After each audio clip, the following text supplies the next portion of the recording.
ಗುಂಬ್ಳಾಪುರದ ಬಗ್ಗೆ ಮಾಹಿತಿ ಕೊಡೋದಕ್ಕೆ ಸಿದ್ಧವಾಗಿ ಬಂದಿದ್ದೇನೆ. ತಾವೆಲ್ಲ ಸಿದ್ಧವಾಗಿದ್ದೀರಾ? ಸರ್, ಕಲಿಯುಗದ ಭೂ ಕೈಲಾಸ ಎಲ್ಲಿದೆ? ಅದು ಗುಂಬ್ಳಾಪುರದಲ್ಲಿದೆ. ತಾಯಿ ಪಾರ್ವತಿ ದೇವಿಯ ತವರೂರು. ಆ ತಾಯಿ ಜನಿಸಿದ ಊರು ಗುಂಬ್ಳಾಪುರ. ಪವಿತ್ರ ಸ್ಥಳ, ಭೂಮಿಯ ಮೇಲಿನ ಪವಿತ್ರ ಸ್ಥಳವೇ ಗುಂಬ್ಳಾಪುರ.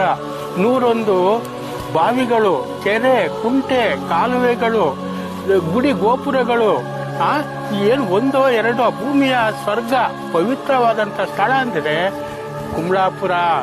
ಗುಂಬ್ಳಾಪುರ ಬಂದು ತಾಯಿ ಪಾರ್ವತಿ ಗೌರಮ್ಮನ ರೂಪದಲ್ಲಿ ಪ್ರತಿ ವರ್ಷ ಬಂದು 1 ತಿಂಗಳು ಇಲ್ಲೇ ನೆಲೆಸುತ್ತಾಳೆ. ನೆಲೆಸಿ ಆ ತಾಯಿಗೆ, ಗುಂಬ್ಳಾಪುರದ ಜನತೆಗೆ ಆ ತಾಯಿ ಮಹಾ ಪ್ರೀತಿವಂತೆ.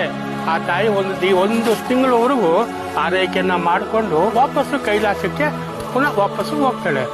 ಆ ದಿನ ಸೇರುತ್ತೆ ಜಾತ್ರೆ, ಗುಂಬ್ಳಾಪುರದ ಜಾತ್ರೆ. ಏನು ಪ್ರತಿ ಮನೆಯಲ್ಲೂ ರಂಗೋಲಿ ಹಾಕಿ ಆ ತಾಯಿಯನ್ನ ಸ್ವಾಗತ ಮಾಡಿ ಆ ತಾಯಿಗೆ ಮಡಿಲಕ್ಕಿ ತುಂಬಿ ಕಳಿಸ್ಕೊಡ್ತಾರೆ ಅಲ್ಲಿನ ಮಹಿಳೆಯರು. ಅಲ್ಲಿ ನಡೆಯುವಂತ ಜಾತ್ರೆ ಇತಿಹಾಸ ಪ್ರಸಿದ್ಧ.